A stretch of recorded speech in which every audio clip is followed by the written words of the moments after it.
going to be discussing 7 players that I think you absolutely need to be drafting in your upcoming fantasy drafts. Let's get into it right now. Let's go.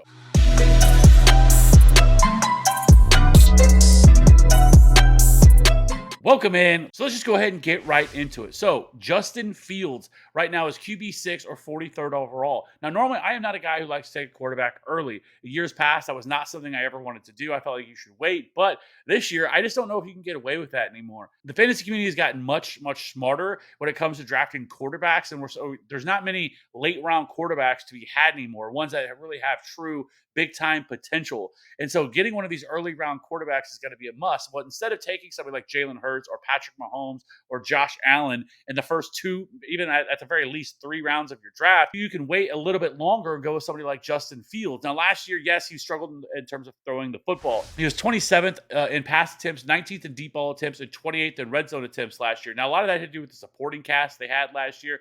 You're talking about guys like Felix Jones, Equanimeous St. Brown as being the wide receivers for Justin Fields to throw to. Yes, Darnell Mooney was there for a portion of the season until he got hurt. And then later in the year, they traded for Chase Claypool. But for the most part, he just never really had many weapons to go to. But despite that, he still finished with 20 and a half fantasy points per game. And that is with a really slow start to start the season. And he was also first in fantasy points per dropback last year. Now, that came from 160 carries, 1,143 rushing yards, and 8 rushing touchdowns. And that is not going away. That is something that is definitely still in his bag, something that you're going to be able to rely on. And we know how important it is to have a quarterback that can run the football in fantasy football these days. Gone are the days of really wanting the guys who are just your pure pocket passers, because the guys like Justin Fields have such a safe floor. Even if they don't go and have a great day throwing the football, they can get there on the ground, especially in leagues that are 4-point passing touchdown leagues, because it just doesn't go as compared to a quarterback that can rack up multiple touchdowns in a season. It just helps you on a week-to-week basis. So, but again,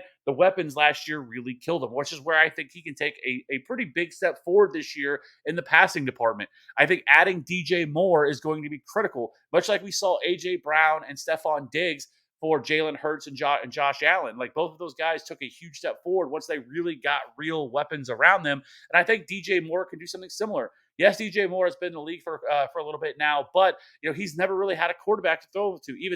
Even with that, he still had over 1,100 receiving yards in 3 of his last 4 seasons. And so I think the addition of DJ Moore can be critical here. They also added Tyler Scott in the 4th round, which I think could be a solid late round guy that you could take a look at here in this offense, because I'm not all that high on Chase Claypool, and I wouldn't even be surprised if Chase Claypool doesn't even make this team. He just doesn't sound like he really cares all much about football. But another big additions here were the offensive line, making investment in the 1st round, adding Darnell Wright out of Tennessee, and signing Nate Davis from the Tennessee Titans to solidify this offensive line and could push this offensive line up. So overall, Justin Fields is in a fantastic spot. If you don't want to take a quarterback in round 2 or even round 1, where some of these quarterbacks ended up going, once we get to August, I think waiting a little bit on Justin Fields, drafting a couple wide receivers, running back, and then coming back and getting Justin Fields in the 4th round, I think is the way to go. So you can get Justin Fields. He's the guy that I would love to wait on. I kind of wanted to go with Justin Herbert here because I really think he bounces back in a big way too this year. But the rushing upside is just so massive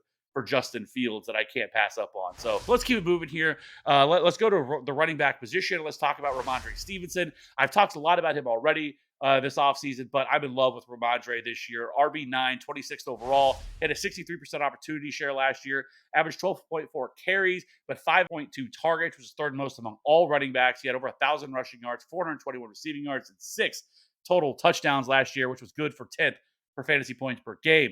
Last season, his 17.3% target share was awesome. That's right up there with some of the top guys in the league. Guys like Austin Eckler. Hard to find running backs that are going to be a true 3-down workhorse, and I think that's what's coming for Ramondre this year.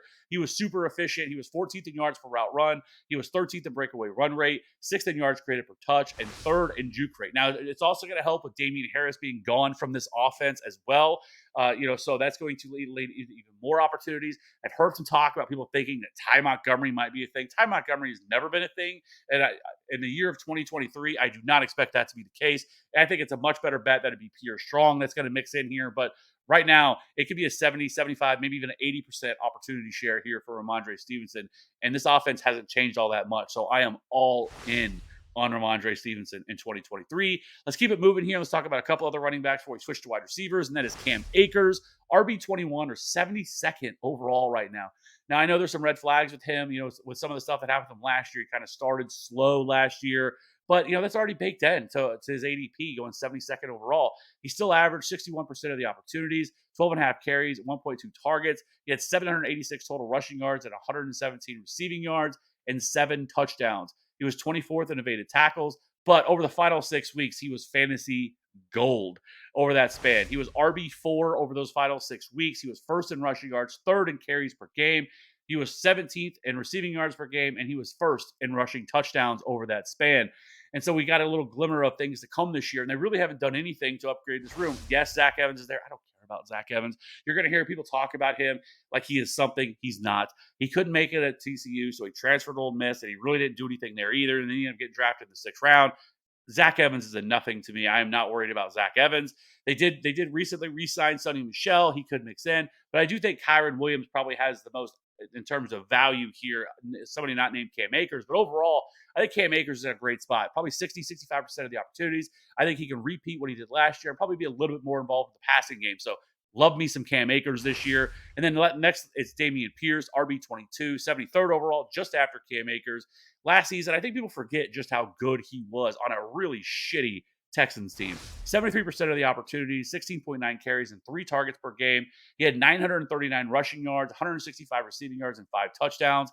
He did so in only 13 games. He easily would have had well over 1,000 rushing yards last year had he stayed healthy. We're probably talking about a player that would have finished with 1,200 rushing yards and even probably 7 or 8 touchdowns on the season. Regardless of that, he was super efficient last year, and every efficiency metrics that we love to look at. He was 23rd in yards created per touch, 36th in breakaway run rate, 11th in evaded tackles, 12th in yards after contact per attempt, and he was 5th in missed tackles. Now, this offensive line should be a lot better this year, which is obviously going to help. They traded for Shaq Mason. They drafted Drew Scruggs in the 2nd round to play center. So this offensive line is going to be even better, and they still have Laramie Tunsil, Titus Howard, and Kenyon Green, who they drafted last year as well. So this offensive line could end up being like a sneaky top 12 unit this year, which is really going to help. And then they also have CJ Stroud, who I think is going to start from day one. But there's a lot to like with Damian Pierce. He was very solid last year. He was an RB1 in 4 of the 13 games that he played, and he was an RB2 in 9 of the 13. So super, super reliable on a week-to-week basis. And somebody that I think can absolutely smash this ADP. I think there's the potential there for him to be a low-end RB1 or a high-end RB2. So I really do like Damian Pierce this year. He's going to get kicked to the side because he plays for the Texans. And by the way, no, I'm not worried about Devin Singletary.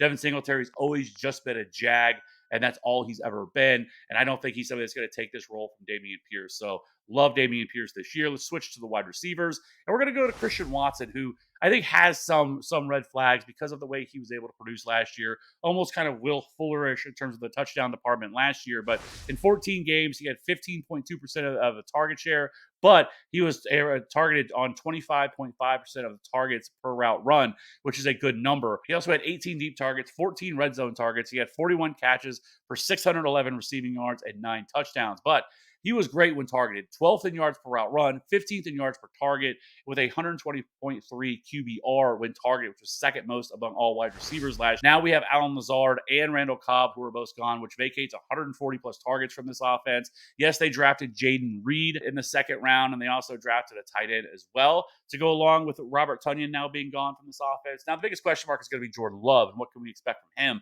And while I think that he can be better than what I think some people think, I don't think he's going to be some great quarterback. But I think the volume is definitely going to trump some of the stuff that he's going to be missing in terms of the deep stuff. So I think you could see probably 125, 130 targets this year for Christian Watson. And going off the board at wide receiver 21, I think he does have high-end wide receiver 2 upside here in this offense. So give me Christian Watson this year to break out. Next up, we're going to talk about Brandon Aiyuk, my guy. Wide receiver 29 and 52nd overall. Wide receiver 29 is a little bit disrespectful.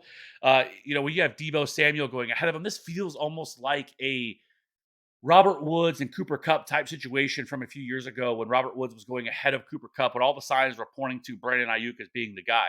And that's kind of what it looks like here. We look at Brandon Aiyuk last year, 23.5% target share. He was 16th in market share of air yards. He finally broke out with 78 catches for 1,015 receiving yards and 8 touchdowns. He was also 23rd in fantasy points per game last year. He was 24th in yards per route run. He was 22nd in yards per target and 17th in yards per team pass attempt. And he was also 13th among all wide receivers in route win rate. Now you compare that to Debo Samuel, who was kind of right there with him with a 25% target share, but he was 82nd market share of air yards. So basically, they used him like a little pop gun wide receiver, these short routes, getting him out there and kind of getting him in space. He had 56 catches last year for 632 receiving yards and 5 touchdowns. He was 28th in fantasy points per game last year. But you peel back the surface a little bit more, he was 37th in yards per route run, 82nd in route win rate, and 82nd in yards per target last year. And so when I look at Debo Samuel, who's going ahead, I think that's disrespectful. Brandon Aiyuk, I think, is the better wide receiver. And people aren't going to want to hear that because we've seen Debo Samuel have this monster season. The problem is Christian McCaffrey. He's not going anywhere.